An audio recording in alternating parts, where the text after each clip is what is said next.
The aircraft spiraled into the ocean at 1:28 p.m., shattering into countless pieces upon impact. At the controls was one of America's most beloved folk singers, a man whose gentle melodies had defined an era of American music. But what investigators would eventually uncover about John Denver's final flight reveals a troubling pattern that stretches back years before that fatal crash. A pattern that rewrites everything we thought we knew about the man behind Country Roads and Rocky Mountain High. The sunny, nature-loving image that millions embraced hid something far more complex, and the truth that's finally surfaced isn't good. Stay with us because the full story of John Denver's tragic end involves more than a simple pilot error, and the evidence points to a conclusion that many fans have refused to accept for decades. For a generation of Americans, John Denver represented something pure in an increasingly complicated world. With his granny glasses, mop of blonde hair, and earnest smile, he sang about the simple joys of nature and home with a sincerity that sold over 33 million records worldwide. His hits like Take Me Home, Country Roads, Annie's Song, and Sunshine on My Shoulders became cultural touchstones, gentle anthems for an America healing from Vietnam and Watergate. To the public, Denver was the ultimate wholesome entertainer, a conservationist, humanitarian, and champion of NASA's civilian space program. He testified before Congress about censorship, advocated for environmental causes, and founded organizations to combat world hunger. His image was so squeaky clean that even as other 70s stars fell to scandal, Denver seemed untouchable, America's folk ambassador to the world. But behind this carefully crafted public image was a man wrestling with demons that only those closest to him fully understood. Born Henry John Deutschendorf Jr. in Roswell, New Mexico in 1943, Denver's early life was marked by frequent moves as the son of a strict Air Force pilot. His relationship with his father was strained and complicated, a dynamic that would haunt Denver throughout his adult life. In interviews, Denver sometimes hinted at this complexity, describing a childhood where he struggled to connect with a father who rarely expressed affection and maintained military-like discipline at home. "My father was a good man," Denver once said, "but he didn't know how to show love." This early emotional disconnect would form the first hairline fracture in the foundation of Denver's seemingly idyllic life. Music became Denver's escape, his way of expressing the emotions he couldn't otherwise release. He picked up a guitar at age 11, a gift from his grandmother, and never looked back. By the time he dropped out of Texas Tech University in the early 1960s to pursue music in Los Angeles, Denver had developed not just his distinctive vocal style, but a persona that would make him marketable. The gentle country boy with a poet's heart. It worked brilliantly, especially once he changed his unpronounceable German surname to the more accessible Denver, a nod to the capital of Colorado, the state that would later inspire his signature song, Rocky Mountain High. But even as his star rose through the 1970s, close associates noticed something off about Denver's relationship with fame. There were mood swings, periods of grandiose ambition followed by deep melancholy.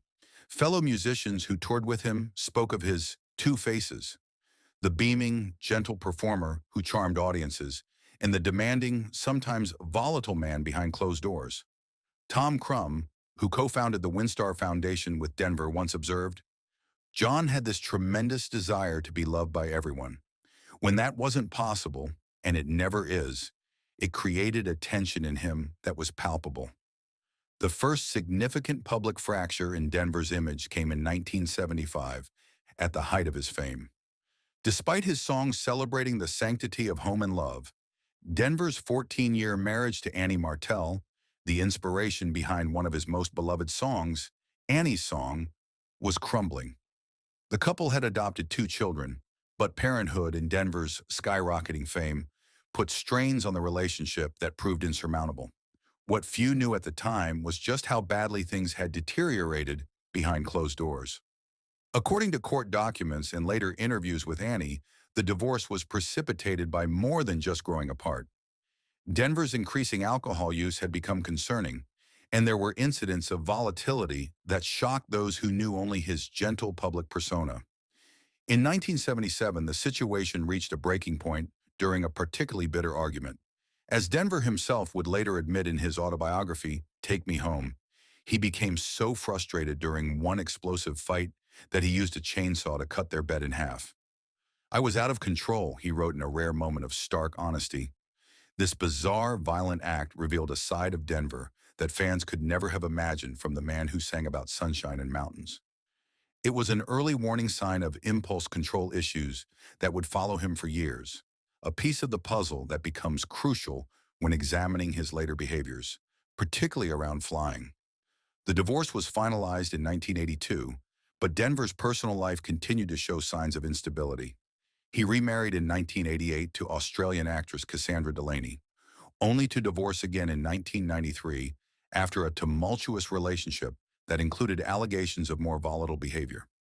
Denver wasn't helping his situation with his increasing alcohol consumption, which began to affect not just his personal life, but his professional image. In 1993, he was arrested for driving under the influence in Colorado.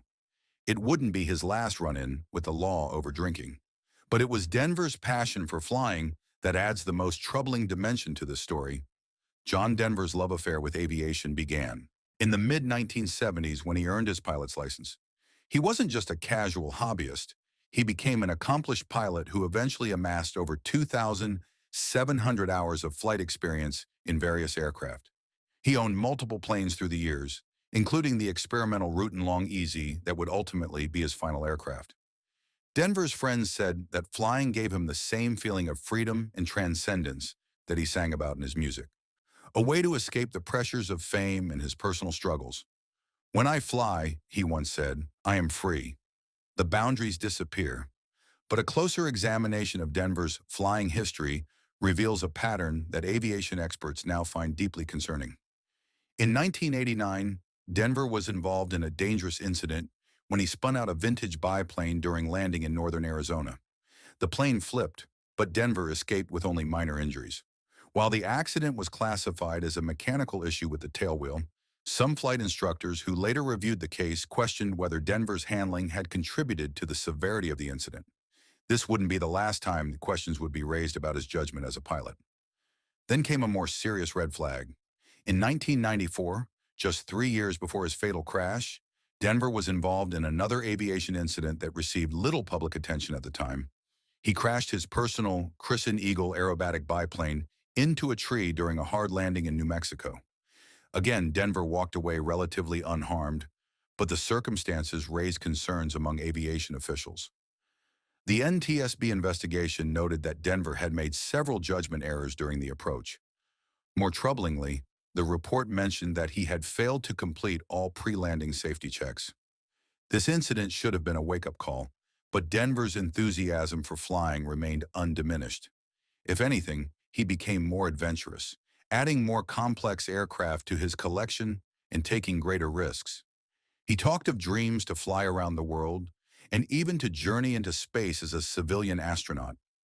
His friends later recalled that flying seemed to be one of the few things that still gave him genuine joy during a period when his musical career was waning and his personal struggles were mounting. By 1997, Denver had acquired the experimental Rutan Long EZ aircraft, the plane that would become central to this mystery. The Long EZ was not a simple aircraft. It was a sophisticated home-built plane with an unusual design, a canard layout with a small forward wing and a pusher propeller configuration. More importantly, this particular Long EZ had been modified from its original design in ways that would later prove critically important. The aircraft had been built by someone else, and Denver had purchased it secondhand. This meant he hadn't been involved in its construction and might not have been fully familiar with all its modifications and peculiarities. 1. Modification in particular would later come under intense scrutiny. The fuel selector valve had been relocated from its standard position. In most aircraft, this critical valve, which allows the pilot to switch between fuel tanks, is positioned where it can be easily reached and operated. But in Denver's Long EZ, the builder had moved it to behind the pilot's left shoulder, making it difficult to see or reach while flying. This non-standard placement would require a pilot to take their attention away from flying the aircraft and contort to operate the valve, a potentially dangerous distraction, especially in a critical phase of flight. On October 12, 1997, Denver took off from Monterey Peninsula Airport in California for what was supposed to be a short practice flight. He had recently purchased the Long EZ and had logged only about 30 minutes of flight time in it. Before departing, Denver had been advised by the previous owner to familiarize himself thoroughly with the fuel system and other unique aspects of the aircraft. But evidence suggests Denver may have been overconfident in his abilities and underprepared for the aircraft's idiosyncrasies. What happened next has been the subject of investigation, speculation, and controversy for years. According to witnesses, Denver's plane was flying about 500 feet above Monterey Bay when it suddenly pitched down and plunged into the ocean. The impact was catastrophic, with the aircraft breaking into numerous pieces. Denver died instantly. Initial media reports focused on the tragedy of losing such a beloved figure. But as investigators began piecing together the sequence of events, troubling questions emerged. The National Transportation Safety Board launched an investigation immediately. Their task was complicated by several factors. The aircraft was experimental, the wreckage was scattered across the ocean floor, and there was no black box to record the final moments of the flight. Still, piece by piece, they began assembling a timeline of what likely occurred in those final moments. What they found painted a complex picture that went beyond a simple accident narrative. The NTSB's final report, released in 1999, concluded that the probable cause of the crash was Denver's inability to switch fuel tanks during flight because of the awkward positioning of the fuel selector valve. According to their findings, Denver likely ran low on fuel in one tank and attempted to switch to the other tank. In trying to reach the valve behind his shoulder, he inadvertently pushed on the right rudder pedal, causing the aircraft to roll and dive toward the ocean. Without sufficient altitude to recover, the crash became inevitable. But this official explanation fails to address several crucial factors that have continued to trouble aviation experts and those close to Denver. And this is where we need to look more closely at the evidence that suggests a more complex and troubling narrative about what really happened. That day in Monterey Bay. The first pillar of evidence concerns Denver's preparation and state of mind before the fatal flight. According to interviews with airport personnel who interacted with Denver before takeoff, he appeared to be in good spirits and showed no signs of impairment. However, the pre-flight inspection he conducted was described as cursory by one witness. For an unfamiliar experimental aircraft with known modifications, standard safety protocols would dictate a much more thorough check. Denver had also declined an offer from a local flight instructor to go through the aircraft's systems in detail before flying solo. This suggests a pattern of overconfidence that had characterized Denver's approach to flying in recent years, a willingness to take shortcuts that contradicted the meticulous approach required for safe aviation. Some skeptics have argued that Denver was simply an experienced pilot who knew what he was doing and didn't need handholding. They point to his thousands of flight hours and previous experience with experimental aircraft. But this argument overlooks a crucial detail. Experience can sometimes breed complacency. As one flight instructor who had previously worked with Denver noted in an interview with aviation magazine Plane and Pilot in 1998, John had reached that dangerous point where he had enough hours to feel invincible, but not enough respect for the risks. This assessment aligns with what psychologists call the Dunning-Kruger effect, where a person's confidence outstrips their actual competence. The second pillar of evidence focuses on the aircraft itself and raises questions about whether Denver should have been flying it at all. The Long EZ was an experimental aircraft, meaning it didn't have to meet all the certification requirements of standard production aircraft. While this doesn't automatically make it unsafe, it does mean that pilots need to be especially cautious and familiar with the specific aircraft they're flying. Denver's Long EZ had several non-standard modifications beyond just the relocated fuel selector valve. According to the aircraft's maintenance records, which were reviewed during the NTSB investigation, the plane had recently undergone other modifications to its engine and control systems. More concerning was the fact that Denver had purchased the aircraft without a complete documentation package. The previous owner later told investigators that he had warned Denver about several quirks in the aircraft's handling characteristics, particularly during transitional flight phases.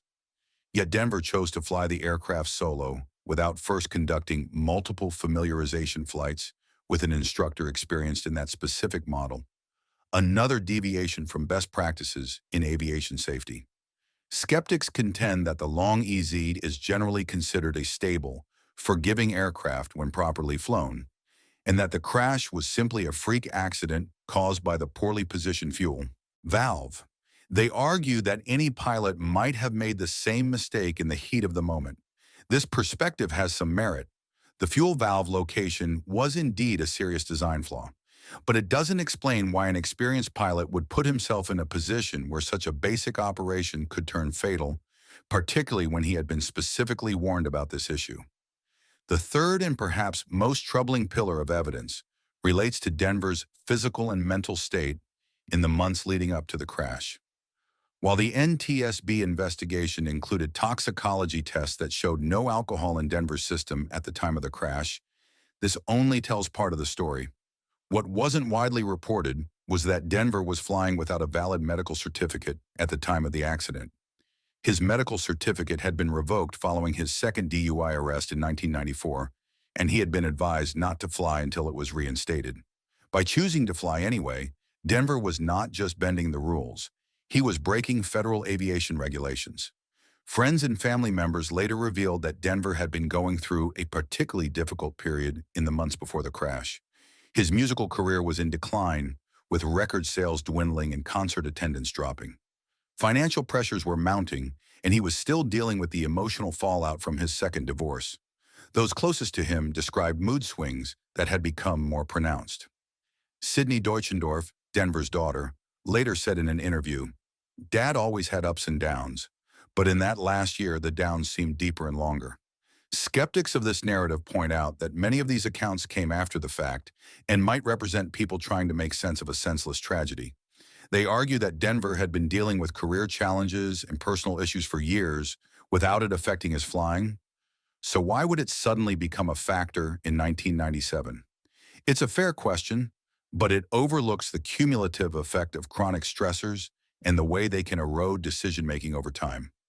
And here's where everything tilts.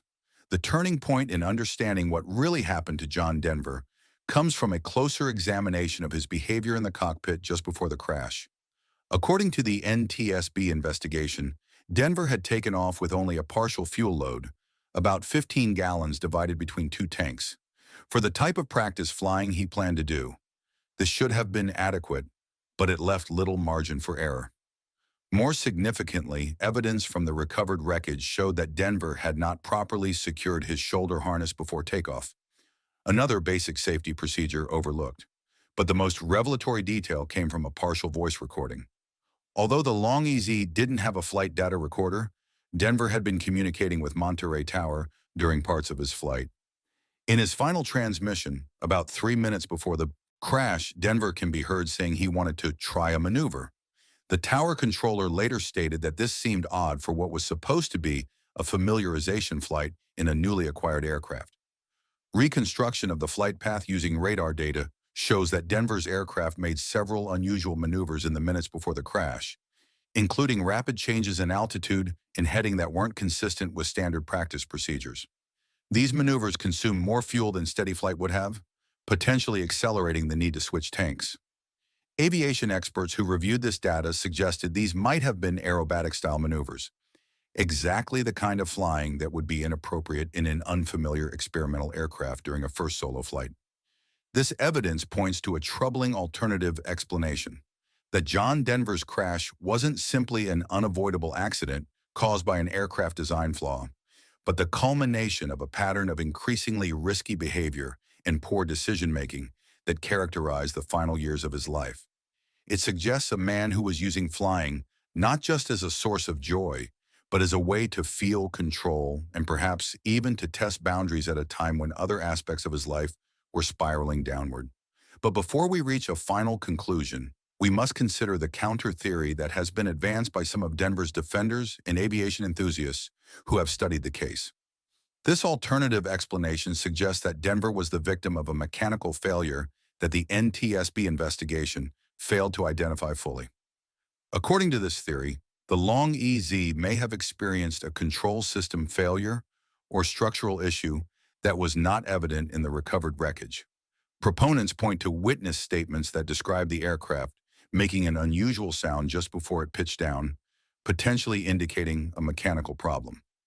This counter theory also suggests that Denver's decision to fly with low fuel was not recklessness, but a practical choice for a short test flight, reducing weight and improving the aircraft's handling characteristics. They argue that the non-standard fuel selector valve location was indeed the primary factor in the crash, but that it represents a design flaw rather than pilot error. Denver was put in an impossible situation once the need to switch tanks arose during flight. There's some merit to these arguments. Experimental aircraft do sometimes suffer from undetected mechanical issues, and the relocated fuel selector valve was unquestionably a serious design problem. But this theory struggles to explain the constellation of other factors. Denver's decision to fly without a valid medical certificate, his abbreviated pre-flight inspection, the unusual maneuvers before the crash, and his history of incidents that suggested a pattern of overconfidence and risk-taking. So what really happened in John Denver's final flight? Was it simply a tragic accident caused by an aircraft design flaw? Or was it the result of a pattern of increasingly risky behavior by a man struggling with personal demons? The evidence we've examined leads us to a difficult but inescapable conclusion. Was Denver the victim of mechanical failure in an experimental aircraft? Or was the crash the result of his own increasingly risky decision-making? Could the beloved folk singer who captured America's heart have been engaged in behavior that put himself and potentially others at risk? The accumulated evidence suggests a hard truth. John Denver's fatal crash was not simply an unfortunate accident, but the culmination of a pattern of increasingly risky behaviors and poor decisions that reflected deeper struggles in his life. While the poorly positioned fuel selector valve was indeed the immediate cause of the crash, Denver had placed himself in that dangerous situation through a series of choices that an experienced, safety-conscious pilot would not have made. He chose to fly an unfamiliar experimental aircraft without adequate preparation. He chose to fly without a valid medical certificate. He chose to perform unusual maneuvers during what should have been a cautious familiarization flight. And he had a documented history of pushing boundaries in aviation that had already resulted in 2 previous incidents. This conclusion doesn't diminish Denver's musical legacy or the genuine environmental and humanitarian work he championed throughout his life. But it does reveal a more complex, troubled man behind the sunny public image, someone who was wrestling with fame's decline, personal disappointments, and perhaps an addiction to risk that ultimately proved fatal. The John Denver who crashed into Monterey Bay was not the carefree nature lover of his public persona, but a man whose judgment had become compromised by a combination of overconfidence, emotional struggles, and a pattern of disregarding safety protocols.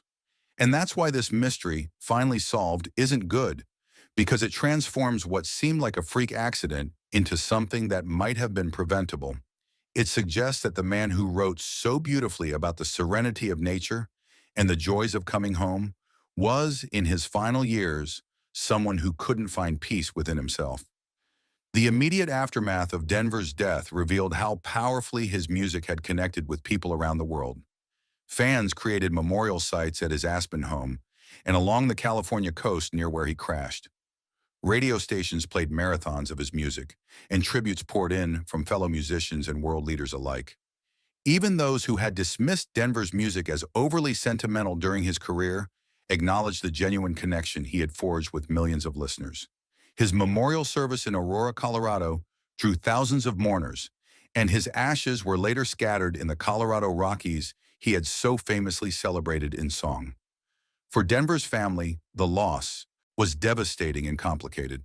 His 2 adopted children from his first marriage, Zachary and Anna Kate, were adults by the time of his death, but had experienced a strained relationship with their father following his divorce from their mother. His daughter, Jessie Bell, from his second marriage, was only 8 years old when he died. In interviews years later, his children spoke of a father who was loving but often absent, larger than life but sometimes difficult to reach emotionally, reflections that echo the complexity we've uncovered in examining his final years. The aviation community's response to Denver's crash was similarly complex. While many pilots mourned the loss of a high-profile aviation enthusiast who had brought positive attention to flying, others saw his death as a sobering reminder of the unforgiving nature of aviation safety. The NTSB's recommendations, following their investigation, led to discussions about the regulation of experimental aircraft and the importance of thorough transition training when pilots move to unfamiliar aircraft types. Some flight instructors began using Denver's crash as a case study in the dangers of complacency and the importance of proper pre-flight procedures. Beyond the immediate impact on his family and fans, Denver's death holds a larger meaning that resonates even today. It stands as a potent reminder of the disconnect that can exist between public image and private reality, especially for those living in the spotlight.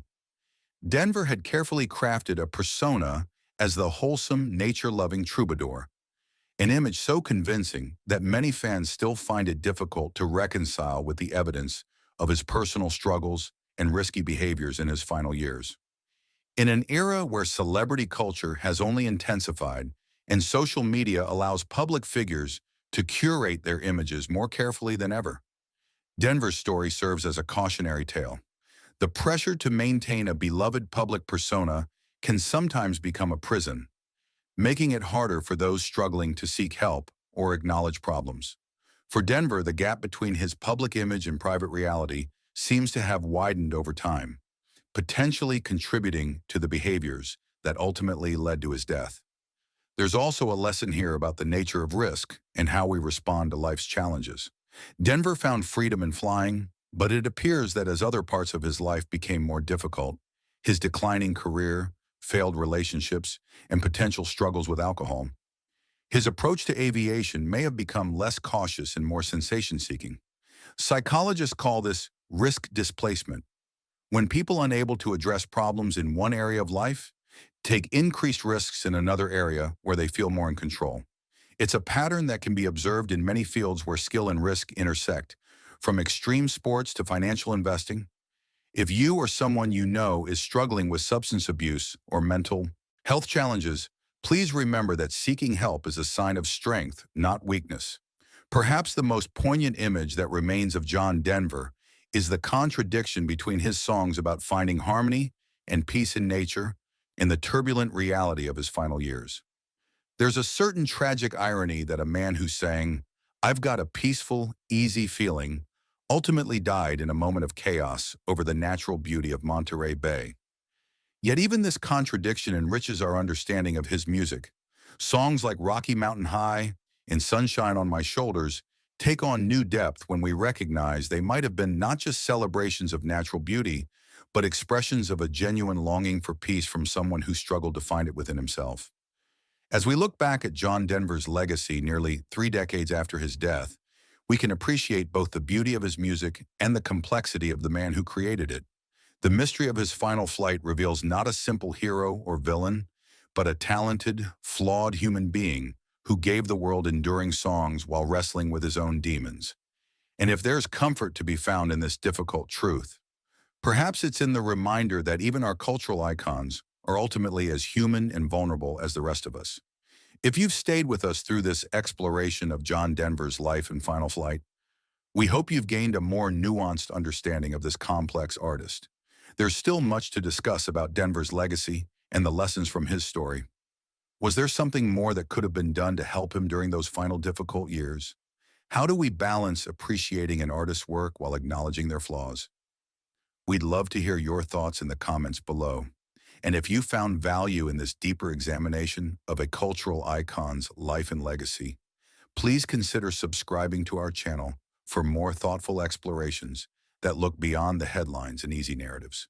Your support helps us continue diving beneath the surface of these important cultural stories, reminding us all that the most meaningful truths are rarely the simplest ones.